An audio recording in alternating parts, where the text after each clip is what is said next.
Et salut, c'est Yé. Aujourd'hui, on se retrouve pour une toute nouvelle vidéo. Donc, on va continuer ce tutoriel et partir sur la préparation. Donc, on va tout de suite passer sur Litchi et on va voir comment ça se passe. Donc, c'est parti. Nous voilà sur Litchi. On est là, donc on est revenu sur ce qu'on a laissé. Donc, on a toujours notre Balrog qui est là. Voilà, il est toujours, l'échelle est toujours augmentée. Donc je vous rappelle que là vous avez le déplacement, la rotation qui est juste là et la mise à l'échelle ici. Voilà, après nous avons les outils pour dupliquer, les outils pour faire des coupes planaires, la séparation et pour mesurer.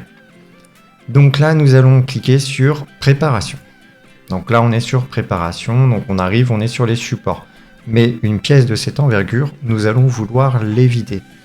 Donc pour les vider, on va juste cliquer sur évidage, évidage 3D. Alors évidage 3D, il ne sera qu'en version premium si je me rappelle bien. Sinon, ça sera l'évidage 2D.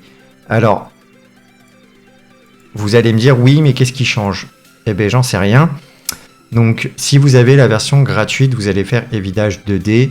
Vous allez cliquer sur oui, évider. Et là, normalement, il s'évide tout seul. Je me rappelle plus. Ouais, voilà, il s'évide tout seul. Mais nous, on veut pas les vider en 2D, on veut les vider en 3D. Donc, on va venir dans 3D. Là, sur épaisseur, on va mettre donc 3 mm. Ça sera donc l'épaisseur des couches, des parois de la figurine.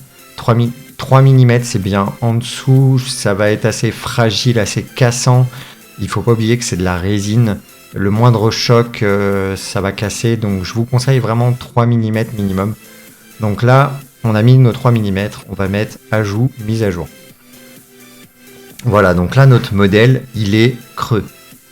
Avec une épaisseur de couche de 3 mm sur les côtés.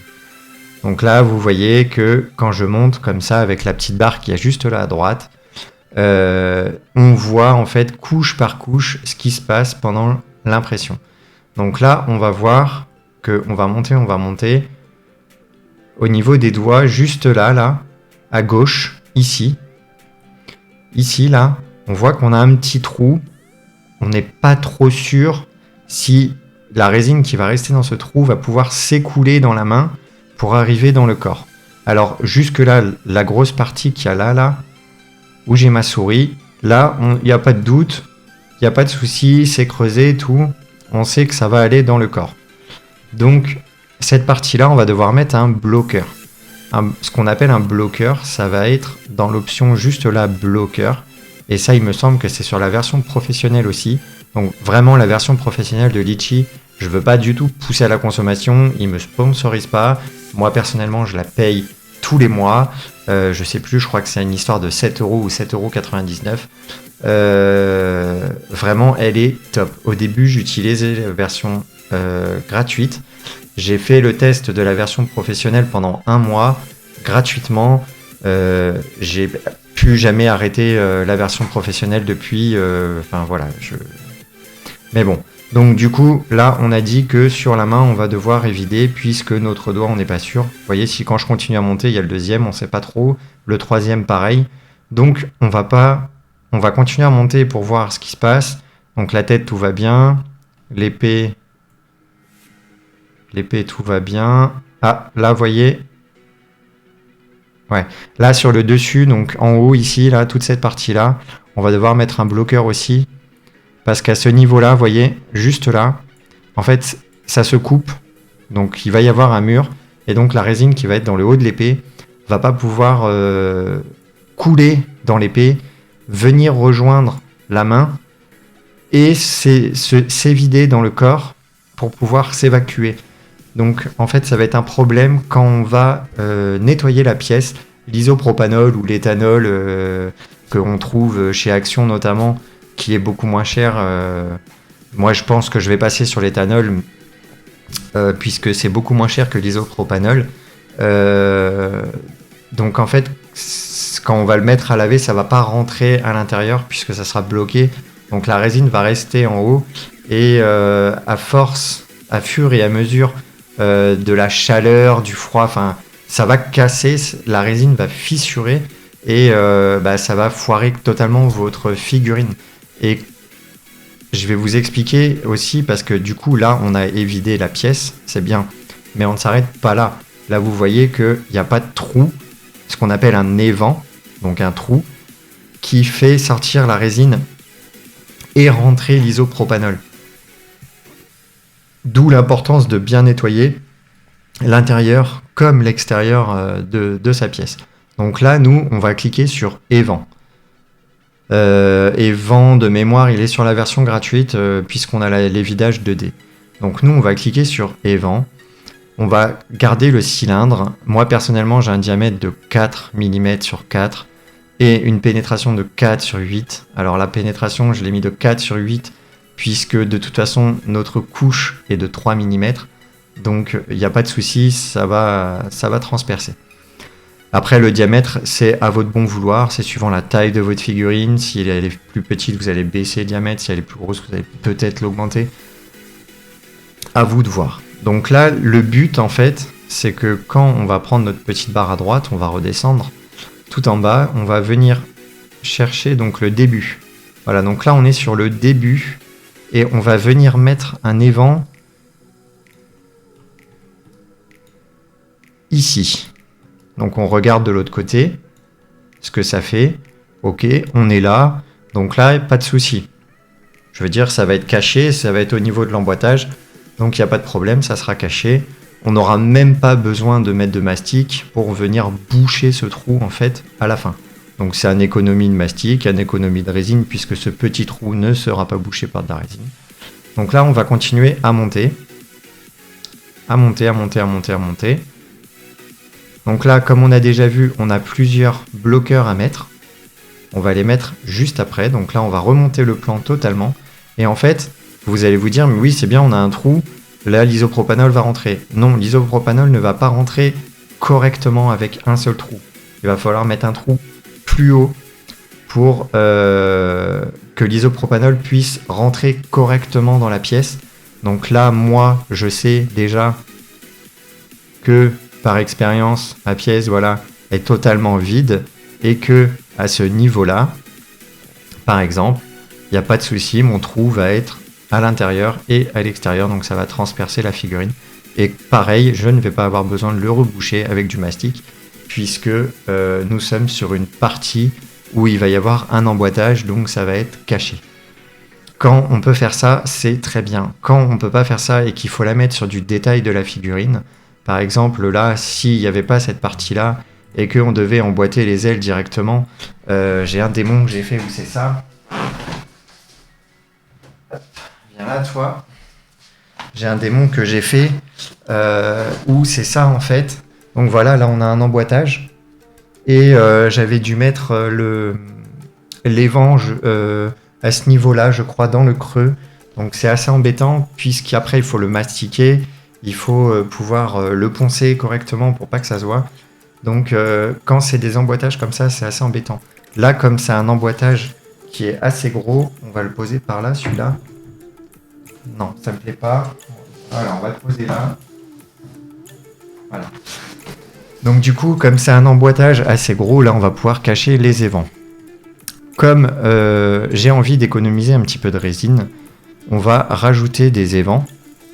Et pour que l'isopropanol ou l'éthanol passe bien, on va rajouter des évents ici, puisque de toute façon c'est caché.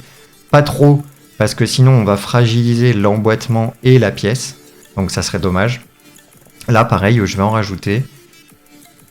Voilà, donc pas trop, mais pas non plus. Là, on peut se faire plaisir, puisque la pièce est quand même assez grosse. Hop. Là, on n'est pas trop mal, non pas là. On va en mettre un là, et voilà. Donc là, on est pas mal. Là, on a économisé quelques millilitres de résine. Hein. C'est vraiment minimaliste. Mais bon, si on peut le faire, on va le faire. Donc là, on va augmenter notre pièce à fond, donc avec toute cette petite barre-là qu'on monte tout en haut. Et là, on va venir mettre un bloqueur. Donc on va sélectionner la pièce, sélectionner bloqueur. Et là, on va faire ajout, éditer les bloqueurs. Donc là, voilà. Là, on est dans l'option bloqueur. On va avoir un petit carré quand on passe sur notre modèle.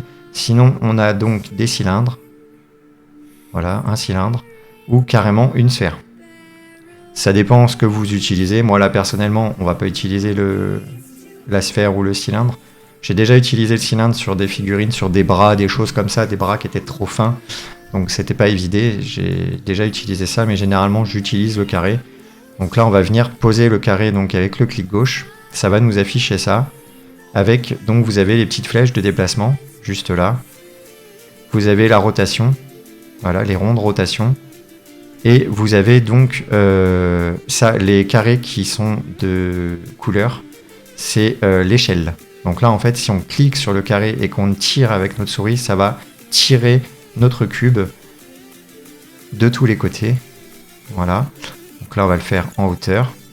Parfait. Et donc là, comme on veut le déplacer, on sait très bien que notre point d'évidage est au-dessus. Alors des fois, ça fait une partie noire comme ça. C'est pas grave. En fait, c'est le haut de l'imprimante.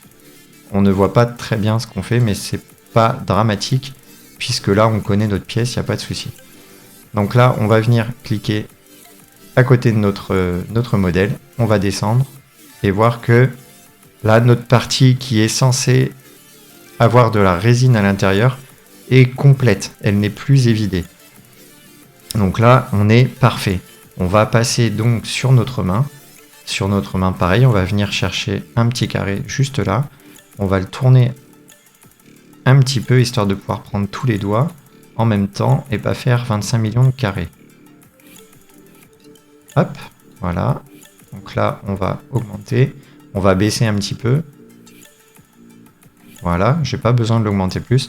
Là, je vois des bouts de doigts qui sortent. Donc on va l'élargir un petit peu. Rien de dingue. Ah non, là je les rotate. On est pas mal. Hein. Allez, on va le faire un petit peu plus pour être sûr. Là, on est bien. Donc là, on revérifie avec la barre. Si on est bien, donc on vient. Alors là, on voit que sur ce doigt-là, on a encore un morceau. Donc là, on va venir toujours élargir. Même le déplacer si on a assez élargi. Voilà. Et là, on est bien. Tous nos doigts sont OK. On n'aura pas de résine qui sera complètement bloquée. Et du coup, toute notre pièce à l'intérieur sera nettoyée. Là, voyez en bas, à ce niveau-là, j'ai un doute. J'ai un doute, je viens de le voir. J'ai un gros doute.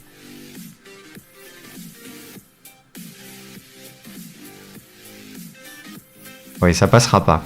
Donc là, on va mettre un bloqueur en bas. Vous voyez, faites attention, hein, même moi, j'ai failli ne pas le voir. Donc, faites vraiment attention. Donc là, on va mettre un bloqueur.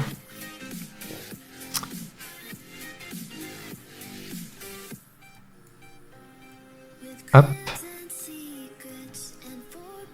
Voilà, donc là, on le déplace. Par-ci, par-là. Hop.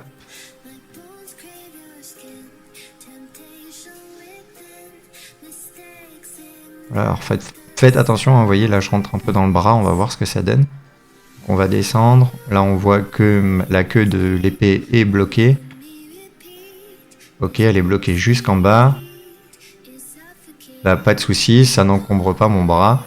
Donc là, on est OK. Nos bloqueurs sont mis.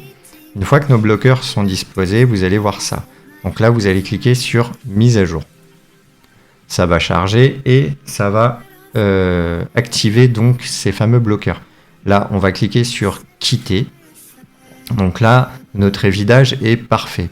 Je vous rappelle, on a cliqué sur évidage 3D. On a mis 3 mm.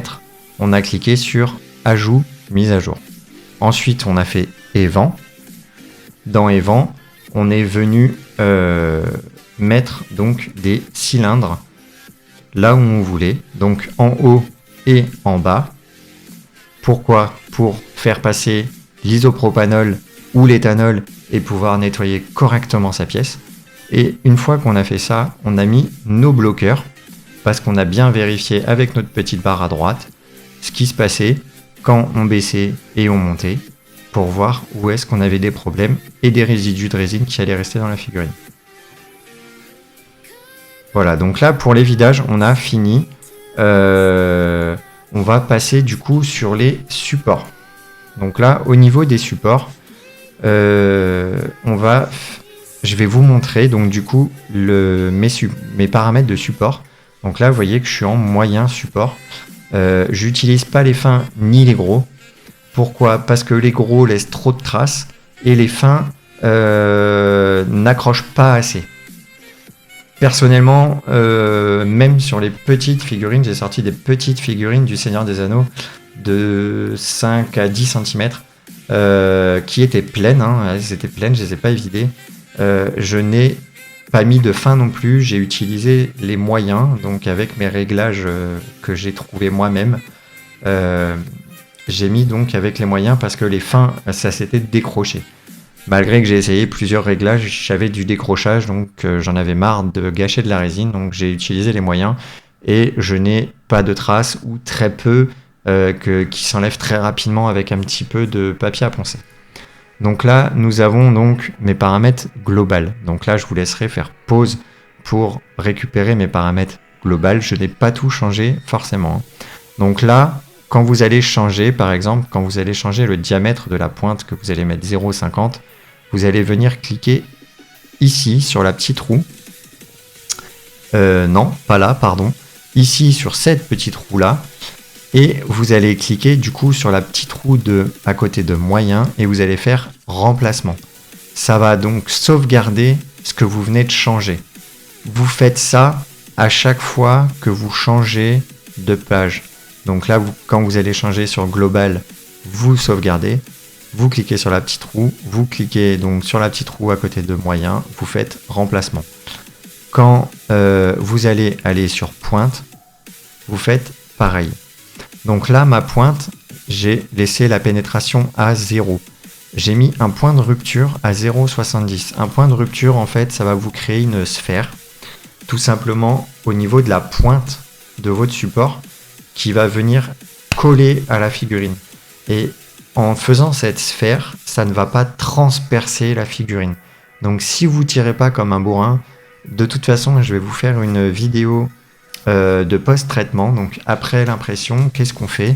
Je vais vous montrer ma technique à moi. Tout le monde a sa technique, tout le monde fait quelque chose comme il a envie. Je vais vous montrer la mienne. Moi, je n'ai aucun problème donc avec ça. Donc je vais vous montrer ça dans une prochaine vidéo. Vous allez voir, j'utilise de l'eau chaude et tout pour pouvoir décrocher mes supports. J'ai quasi pas de traces.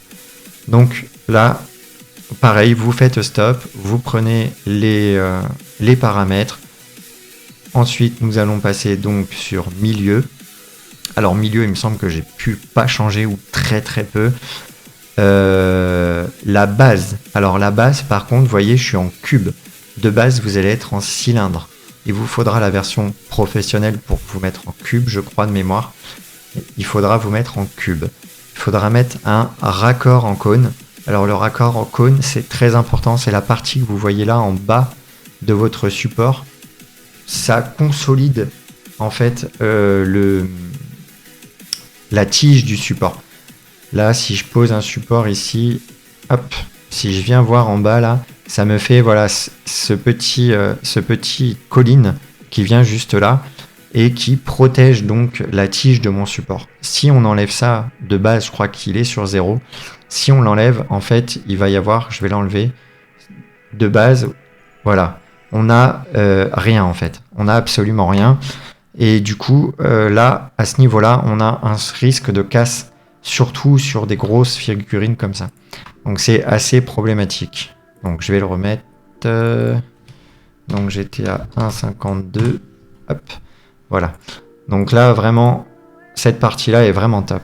Alors, du coup, le diamètre, l'épaisseur et le facteur d'angle, tout ça a changé. Parce que, regardez, quand je vais me mettre juste là, vous voyez qu'ici, il y a un porte-à-faux. Ça va être pour passer votre spatule. Avant, j'utilisais une bouilloire. Je prenais de l'eau chaude et je mettais de l'eau chaude donc sur mes supports et donc sur mon plateau pour pouvoir enlever ma pièce correctement. J'ai réussi à trouver donc qu'on pouvait faire ce facteur d'angle et donc ce petit angle là.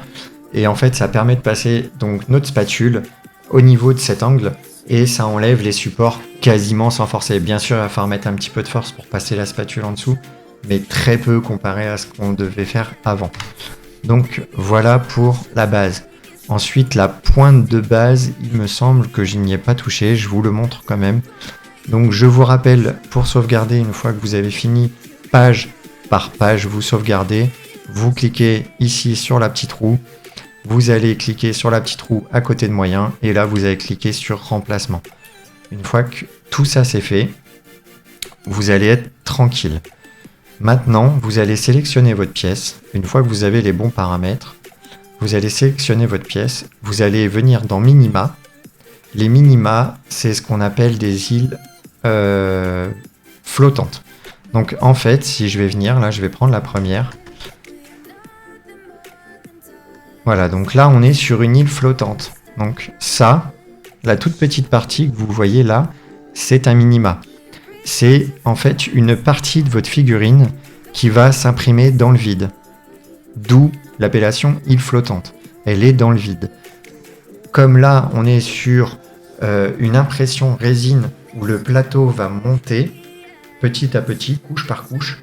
S'il y a une île qui est dans le vide, donc une partie de votre figurine qui est dans le vide, tout simplement, elle ne s'imprimera pas. Elle va s'imprimer sur le FEP. Le FEP, pareil, parlons-en. J'en ai parlé brièvement dans la première partie, je crois, ou la deuxième partie, je sais plus. Le FEP, ça va être donc un film, un peu comme un film protection de téléphone, mais vraiment très souple. C'est ce film-là où le plateau va venir coller pour venir plaquer la résine contre ce film. Et les UV vont projeter des UV à différents endroits pour pouvoir sécher la résine. Ensuite, le plateau va tirer la résine sèche sur ce film. Et en fait, ce film va pouvoir bouger un tout petit peu. Et c'est pour ça qu'il est flexible. Il est un tout petit peu étirable pour qu'il ne casse pas, qu'il ne fissure pas. D'où l'importance, quand on fait des petites pièces, de ne pas les mettre au milieu. Ça va fragiliser le milieu. Et du coup, il y a un gros risque que ça perce et que la résine passe sur votre écran. Si la résine passe sur votre écran, bon courage pour l'enlever. C'est une galère monstre. Généralement, il faut changer l'écran. Moi, personnellement, ça m'est pas arrivé. J'ai eu un petit peu de résine sur l'écran de protection. J'ai mis un écran de protection. J'ai essayé de l'enlever avec une lame de cutter et tout. J'ai réussi très légèrement, mais on voit encore des traces. Ça ne dérange pas pour le moment, donc je le laisse. Mais il y a encore quelques traces. Donc vraiment, faites attention à votre FEP. Et voilà. Donc du coup, ce que je vous disais, les minima. Là, pour pas vous embêter, aller chercher un par un à la main, parce que sinon, il faut faire couche par couche avec votre clavier. Voilà, faire ça et se dire, bon, bah, je regarde, est-ce qu'il y a un minima qui apparaît, est-ce qu'il y a un minima qui apparaît pas, non, bon, ok. Ça peut vous prendre très longtemps. Donc du coup, sur Litchi, on a une option qui est géniale, c'est la recherche de minima. Donc là, ce que vous allez faire, c'est que vous allez cliquer sur recherche. Cette recherche va prendre longtemps, surtout sur une pièce de cette envergure-là. Donc là, je vais faire une ellipse et on se retrouve tout à l'heure. Et nous revoilà donc du coup pour cette fameuse vidéo sur les supports. La recherche de minima vient d'être terminée. Donc je vais vous montrer maintenant un petit peu où on en est. Donc là, vous voyez que dans ce carré, ça m'a noté qu'il faut 727 minima détectés. Donc il a trouvé 727 îlots flottants.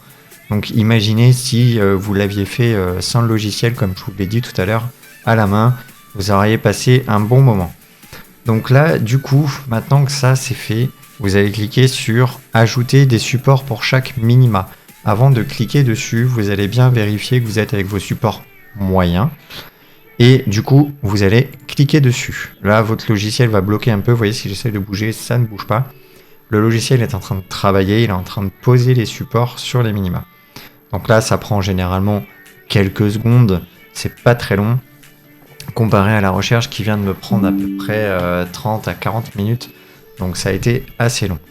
Là, comme on le voit dans le message, il n'a pas pu supporter 6 minima.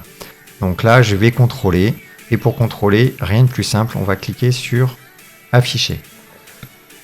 Quand on clique sur afficher, il va venir nous mettre sur un coin, là où il y a le minima qui n'a pas pu être posé. Là, vous voyez, si je zoome un petit peu, il y a une partie grise juste là. On va venir chercher cette partie grise. Donc, on va descendre. Voilà, elle est là. On va venir essayer de poser un support, pardon. Là, j'ai posé mon support. Donc, du coup, une fois que j'ai fait ça, je vais venir cliquer sur la petite flèche qui est juste là. Donc là, pareil, il m'emmène à un autre endroit et c'est un jeu de piste, il faut chercher cette fameuse chose. Vous voyez, là, il est là, je le vois. Il est là, voilà. Alors là, comme il est posé là, c'est un minima, oui, mais non. Mais bon, on va essayer de mettre quelque chose quand même, sans trop que ça se voit. Puisque le but, là, je pense que quand il va vouloir me le poser, ça va être assez dégueulasse. Voilà. Mais bon, faut compter que c'est un tout petit support. Donc normalement, on ne devrait pas le voir une fois fini. Donc là, pareil, on reclique sur la flèche. On est emmené à un autre endroit. On cherche notre minima. Donc là, moi, je fais bien exprès de passer dans le modèle pour pouvoir distinguer le gris. Hop, donc là, on est là. Pareil, on va venir poser quelque chose. Voilà, ça l'a fait. Donc là, la flèche. On cherche notre petit morceau gris. Celui-là est là. Voilà. Donc, comme dans la première vidéo, c'est compliqué. Non. Alors. Est-ce que je vais réussir à l'avoir? Ouais, je l'ai eu. Donc, du coup. Tac, tac, le dernier. Voilà. Donc là, du coup, tous nos minima sont posés. Donc, comme je vous l'ai dit dans la première vidéo, une fois qu'on a fait ça, on pourrait se dire, ah bah tiens, je vais aller mettre les prochains supports parce que là, il n'y en a pas assez pour le supporter. Non. Si vous voulez cliquer sur générer les supports automatiquement ou en poser d'autres manuellement, il va vous dire, non, manuellement vous pouvez, mais si vous voulez en générer automatiquement, vous ne pourrez pas, il va vous dire qu'il y a un problème qui va effacer les minima que vous avez mis. Donc là, on ne veut pas. Donc ce qu'on va faire, c'est qu'on va venir exporter le 3D. Donc là, on va venir cliquer sur STL ou objet, comme vous le voulez. Moi, je l'exporte en STL. Vous faites exporter vers un fichier 3D. Donc là, on va le mettre dans le bureau. On va l'appeler body, puisque c'est la partie haute. On va juste mettre sup. Donc moi, le plan existe déjà. Là, vous allez sauvegarder. Tant pis, je vais le remplacer. Voilà, vous le sauvegardez. Là, vous retournez dans disposition. Vous sélectionnez votre objet si ce n'est pas déjà fait. Et vous cliquez sur supprimer. Ça va supprimer l'objet. Et là, vous allez réajouter donc ce que vous venez de faire. Vous allez aller chercher sur votre bureau. Il est là. On attend un petit peu. Des fois, le chargement, c'est un petit peu long. Mais bon, on attend. Voilà, on a récupéré notre modèle. On va le réparer, malgré qu'il va réussir à boucher 0 trou, puisqu'on l'a déjà réparé la première fois. Voilà, 0 trou trouvé. Donc là, on va dans préparation. On retourne dans la partie support, d'où nous sommes déjà. Donc là, vous voyez qu'on est sur notre pièce qu'on avait avant. On vérifie qu'elle est bien placée, qu'elle rentre toujours dans notre volume d'impression. Elle ne dépasse pas, tout va bien. Nous la sélectionnons. On va dans support auto, puisque mes paramètres de support font que je peux générer des supports automatiquement. Je ne suis pas obligé de les placer à la main. Comme ça ne me laisse pas de traces, c'est nickel. Donc là, on va cliquer sur support au sol uniquement. On va laisser l'ordinateur travailler et je reviens juste après ça. Donc du coup, nous revoilà. Les supports sont posés. Donc là, nous avons mis les minima juste avant. On a enregistré notre fichier en STL ou en objet comme vous voulez. On est venu réouvrir le fichier. on a fait support, auto, pardon. Le petit flèche à côté, on a fait générer donc support au sol uniquement. Ça nous a donné ça. Toutes les supports que vous voyez qui sont en orange, c'est que des supports qui viennent d'être générés pour pouvoir soutenir la figurine et qu'elle ne se décroche pas du plateau. Donc là, comme on est là, on a fini. Notre figurine est prête à imprimer. Là, vous voyez qu'on a un support qui est dans le vide, qui sort. C'est pas grave, puisque c'est pas une île flottante. Ce n'est pas un minima, c'est un support qu'on vient d'ajouter. Donc si il est en rouge, il ne va pas s'imprimer. C'est pas grave du tout. Par contre, si c'est un minima, c'est par exemple un bleu qui sort, là ça va être compliqué. Parce que s'il ne s'imprime pas, ça veut dire que l'île flottante ne va pas s'imprimer non plus. Donc là, comme on est là, on a fini. Maintenant, on vient dans exporter. On vérifie que notre imprimante est la bonne sélectionnée si on en a plusieurs. On vérifie que notre résine est la bonne sélectionnée si on en a plusieurs. Là, vous allez être donc sur désactiver de base. Pardon. Vous allez être sur désactiver de base. Vous allez venir cliquer dessus, choisir surface douce. Allez venir cliquer sur anti-grenellage de haute qualité. Oui. Et c'est tout.